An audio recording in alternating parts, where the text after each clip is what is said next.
Hi everyone, welcome back to Scented Moments channel. I'm Guerlain, and in this video I want to talk about 5 fragrances that I won't rebuy. I have here one designer and the rest of them I consider to be niche. And with that, without further ado, the first fragrance that I want to talk about, it's from the house of Dusita, and this is actually the only fragrance I have from this house. And I have to be honest, I'm a bit disappointed with this house. I mean, their fragrances are all, I don't know, thin, very light, and not that original. The only fragrance that I would consider to have a full bottle would be Oud Infini, but that fragrance is so challenging, so funky, so animalic. I mean, it's just, I don't see myself wearing that fragrance that much. So that's why. And it's so expensive that, well, maybe I will not have a full bottle. And for the rest of this collection, Dusita's collection, I mean, I'm not very impressed. And this one I purchased blindly, and although I do like it, but I just prefer other iris fragrances, and the fragrance is Splendirie, this one right here. Now, I do like the bottle presentation. I think it's quite chic. This is a 50 ml, and I think now I don't recall if you can obtain 100 ml if Dusita is producing 100 ml bottles. I don't recall, but this is 50 ml eau de parfum, and I will be honest, this kind of reminds me of Hermes Iris, which I have absolutely love, and I much prefer Hermes. The Hermes has more complexity. I much prefer the iris of Hermes. Here it's like carrot seeds. It seems that doesn't have even real iris in here. It's very thin. It's just a bit floral, light, airy. Doesn't have the nuance of the iris. Doesn't have the sensuality, the butteriness, the makeup-y nuances, the powderiness. I mean, it's just missing the magic of the iris. I mean, for me, this is so light that, I mean, it's okay. It's an okay scent. I'm actually selling this one, so that's why I'm not. Yeah, I won't rebuy this fragrance, definitely. Well, it is what it is, and I love iris, so yeah, that says a lot. So yeah, the first fragrance is Splendirie from Dusita. It's just a shame. I was expecting much more, but well, it is what it is. Next fragrance, it's from the house of Rasasi, and it is L'Ayukoam pour Homme. Now, I do like this one. I love leather fragrances, and I do love this one. The reason why I will not rebuy this is because, well, I have this fragrance for already, what, 3-4 years, and I mean, I already made a huge dent. I don't know if you can see, but it's like here. But still, I think I am considering to buy Ombre Leather, yeah, Ombre Leather from Tom Ford, which goes in this same territory as this one, although this is much more similar. This is a clone of Tuscan Leather, and although I do like Tuscan Leather, I think this is the best bang for your buck, because the quality is here.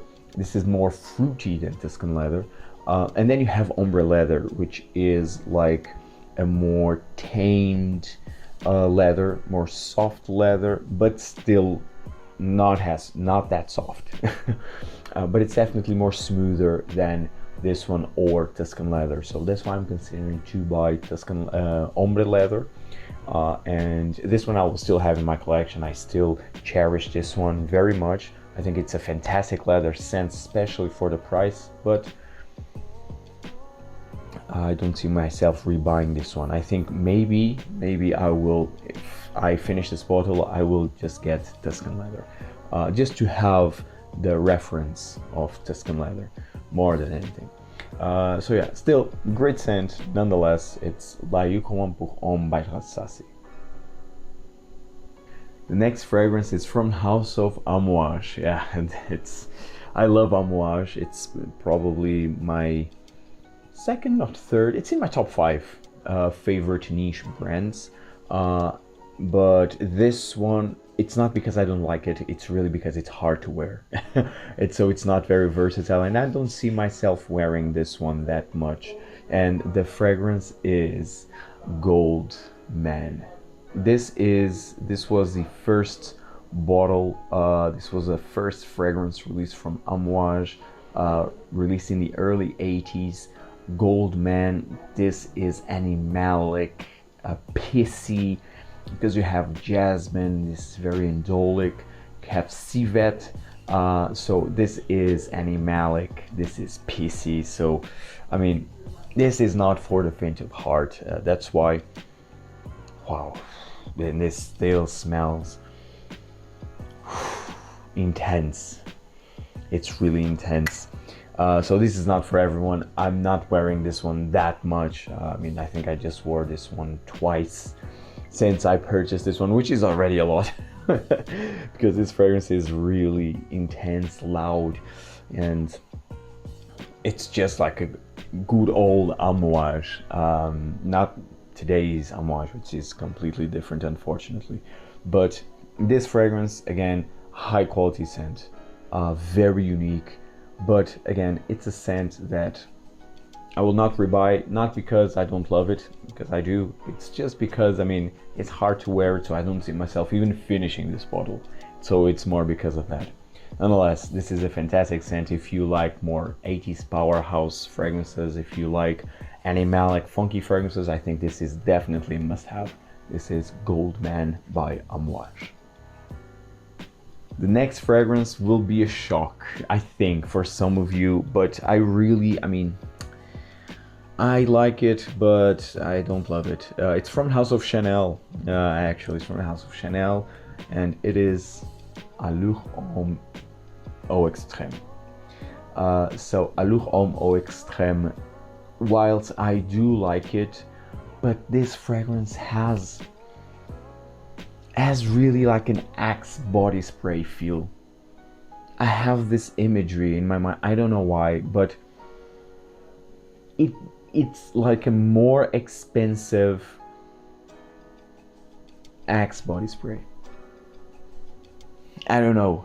It just reminds me of that because this is fresh. It has that locker room fresh spray, if that makes sense, and with the sweetness of tonka beans.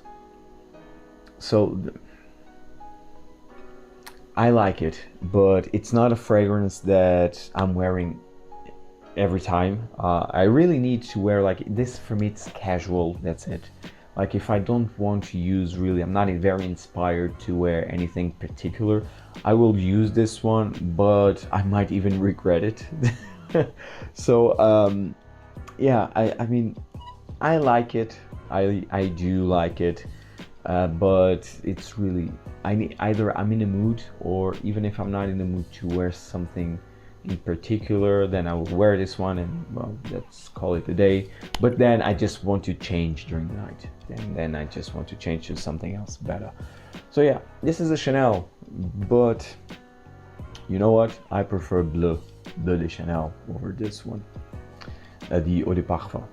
So yeah, this is Aloomo Eau Extrême, and of course I much prefer the Edition Blanche, which is my favorite from this line. And last but definitely not least, this is from the house of Guerlain, but it's from the Les Absolus d'Orient collection, so that's why for me I consider it niche. I mean, Guerlain, I mean, it's tough to consider Guerlain niche designer. I mean, for me they are a niche brand with a designer line. But well, this fragrance is from Les Absolus d'Orient again, and it is Musc Noble. This fragrance, this is much more about rose than anything else. Now I do like it. I do like this fragrance. It's not because I hate it, no. But this is a strong a bit powdery rose with a hint of musk. So the musk in here, I mean, it's very light. This fragrance has a bit of a soapiness in here as well, like a powdery, soapy, sweet rose, if that makes sense, with musk. I mean, the musk is here, but the rose is definitely much more prominent. This is not also the most natural smelling scent. Actually, this entire line, it's far from having like a natural feel, which is a shame. I think Guerlain can do much better and could have done much better with this line.